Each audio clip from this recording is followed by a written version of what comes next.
Good morning, ladies and gentlemen, Strat Gamer here, providing you the brand new Anno 1800 episode.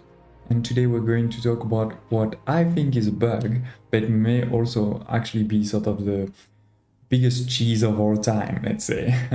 So we're gonna dive into that, and this is linked to the panorama effect. So there's basically a way to completely break the panorama effect.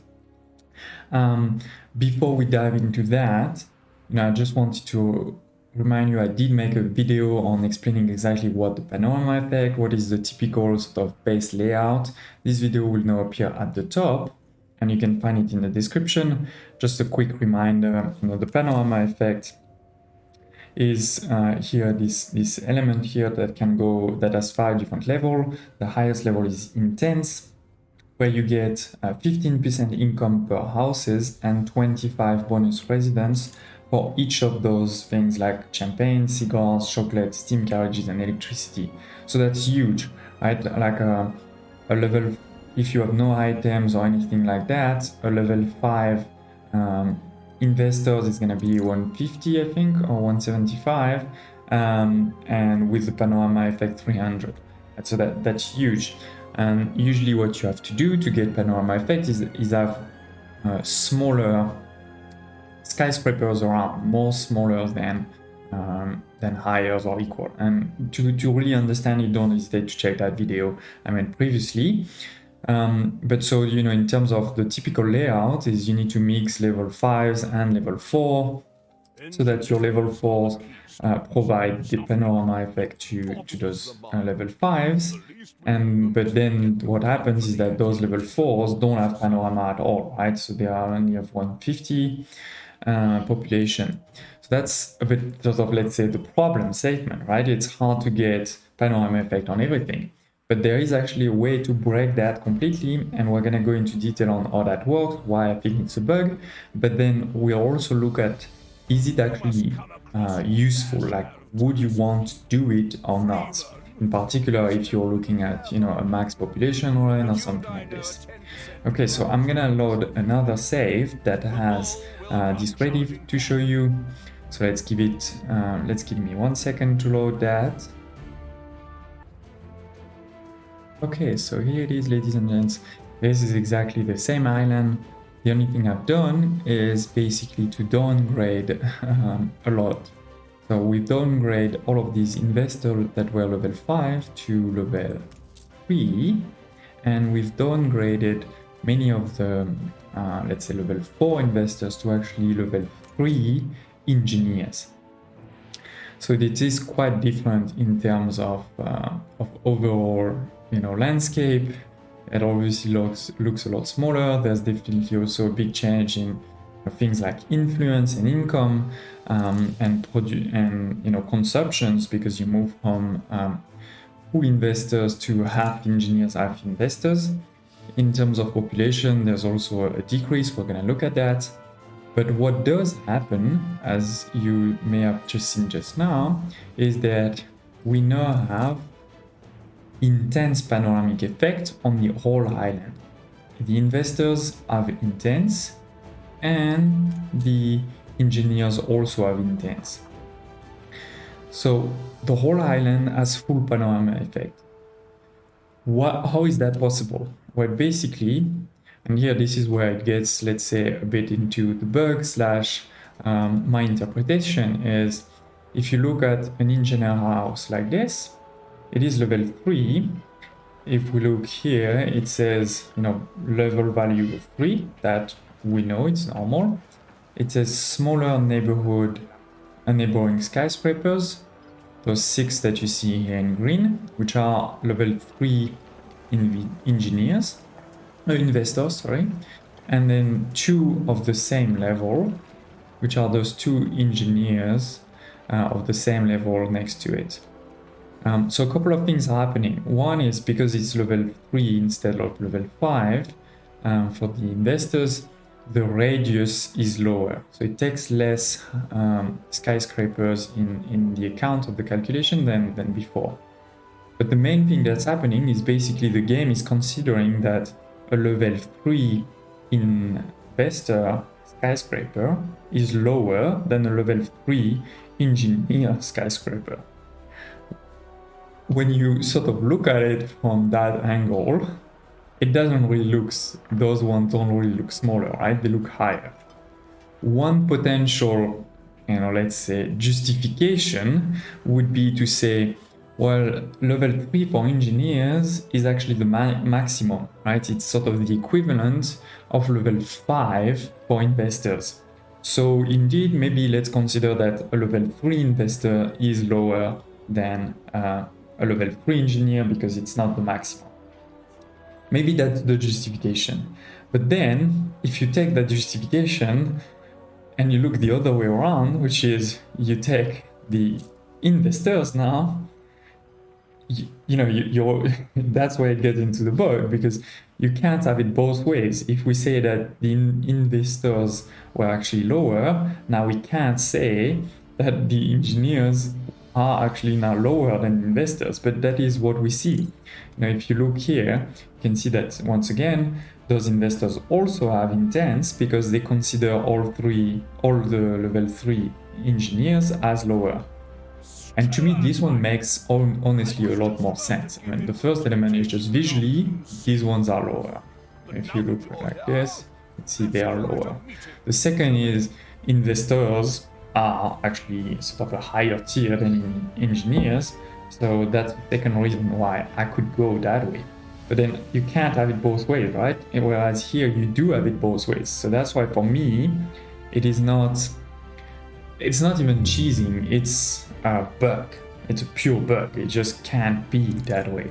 I'm definitely not against cheesing. If you've seen some of my other series, especially around having zero workforce and put on all your islands and pushing that to the maximum, I love cheese. That's not a problem. But this to me is not cheese. This is a bug. And this is basically the fact that it's a bug and not cheese is the key reason why I'm not gonna use it, because I think if I start using it and then in 2 weeks they correct it because Ubisoft agrees it's a bug, then I'm stuck with something that's not working at all. I'm making plans on something that may change very quickly. So that's one reason why personally I may not use it. Now let's talk about everybody else. Like, why would you want to use it? Well, first of all, to just have sort of an island with all intense panoramic effect. This is basically the only way to do it. So, if you want to do that, go for it. The second reason is obviously this is easier to get to a high population than to get to level 5. Right? You're gonna need less resources. You won't need to make violins, billiard table, and those type of things. So this is easier, and that may be a reason too. But the final reason, let's look into, does it actually make sense from a min-maxer point of view, right? And for that, we're gonna move a bit into my favorite tool of the world. No, I'm kidding, which is we're gonna go a bit into some math. Don't worry, nothing extreme, but I just want to show you high level what's the comparison between those two islands, because as I said before, this is exactly the same island. So let's move into that, and I'll just load it. So see you in a second. Okay, so we are in my investor run Excel sheet. If you haven't seen it before, this is where I'm making calculations on what is the best way to produce each of the resources and how many tiles they take and all of those type of things. But here I just wanted to do a quick calculation to show you basically the population in each of those two scenarios and sort of high level the production. We're not going to go into details around how many exact number of tiles and things like this, but I think you'll get the gist. So the first scenario was what I showed you at the beginning, where you have a mix of level 5 with full intense panorama effect and level 4 with no panorama effect. And on that island, I was getting to 57,000 people, because we're in a min-maxing scenario. And this was the consumption needed. If I look at the main sort of needs, both luxury and basic. So a total of 126. Of course, as I said before, the real min-maxing will need to go into number of tiles, but for this first element, that works. Now, if we look at the new scenario, the bug scenario, where you have level 3 investors with full panorama and level 3 engineers with full panorama, you actually get to 47,000 in that same island. You actually also lose, you lose a few houses because you need to put a university, but you get to 47,000, give or take. And that's a decrease of 17, almost 18%, let's say. Okay, so that's significant, but if you have space for houses, but you don't have enough space for producing the goods, then that may be worth it, right? You may want 2 islands with a bit less population on each, but a lot more space or a lot less consumptions needed than the opposite. Of course, if you're using something like Dockland, like crazy, where you don't need to produce anything, basically, you may not do that, but still, I'm going to show you where, even with Dockland, this may be useful. Now, looking at the production, the needs, all of these obviously decreases because you go from a lot of investors to less investors. In particular, the late one decreases a lot, right? Because you don't need toys and you don't need billiard tables at all anymore. So that decreases a lot. You do have new ones for your engineers, like the canned food, the chewing machine, the rum, which is a luxury one, let's remember, and the fur coats. But these ones are honestly a lot easier to do, in particular than these, right? There's great items to do those ones, especially these ones without anything. So I'm definitely not worried about this. Now, if we look at summing all of this, you get to 109. So looking at this, it seems that it's not. At first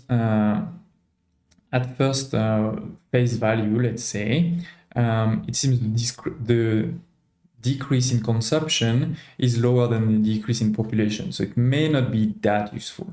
But as I just said, this is also easier production. So if you go into tiles, it may already be sort of on par. But the reality is you don't actually need to give all of these, right? For example, I will not give, the gramophones in both scenarios, to be honest. I will definitely not give the RAM. Or if I give RAM, I will create it as a byproduct or something. I also said, if you saw in previous videos, that I'll probably not give coffee because that will take way too much space for the population that it's giving me, right? So, and then if you do that, you see that now the consumption is actually reduced by a lot more than the population. To be very precise, we would need to do the actual population without coffee here, because this is the only non-luxury good. But even if I actually do re-put the coffee, we're almost on par already. Oh, sorry, that's bad. We are actually already better. So even if I do give the coffee, this is working. So it is actually indeed a good min-maxing alternative, let's say. And let's say, let me show you why, even if you're using Dockland. Because if you're using Docklands, you will basically be able to get all of the old investor products, right? So you will get all of these guys. Maybe let's delete them. You will also get all of the jewelry easily, all of the champagne. And if you don't know what I mean by easy, getting them, you can check what Fox is doing. That's basically his plan to have all of the old goods done by a Dockland, and the new goods he's actually gonna have to do it himself, because you can't do them with Docklands. I mean, you can get some of it. For example, for the biscuits, you're gonna need a lot of grain. You can get the grain, but you can't get the biscuits as an end product, let's say. So, if you go into this, is also gonna get obviously all of this. So now you see a huge decrease, 60% in the goods that you need, because you don't need all of these, for example, and you need less of all of these ones. So that's why, even if you're using Dockland, this may be good for you, because once again, you're gonna basically, like, given how small your needs are gonna be, you will be able to just cover most of the old world with skyscrapers level 3. You will just lose a bit of population versus if you had done level 5 and 4, but you will gain, one or two more islands to fill with houses rather than to fill them with productions for these things. So it is actually definitely a viable alternative at first glance. Of course, once again, you would need to go into a really tile by tile exercise if you wanted to be 100% sure, but it definitely seems like it is. The only thing, as I said earlier, is I'm not gonna do that because I think it's a bug. I think they're going to solve it, and then I'll be really mad if I've planned everything, and then in the middle of me, executing my plan, they change that. But if you do want to do it, like, go for it. Hope you liked this episode. Don't hesitate to press the like button if you did. Don't hesitate to press also the subscription and the bell button to know when I post something new, because I'm definitely planning to post a lot of new Anno content very soon. So yeah, hope to see you next time, and hope you like this episode.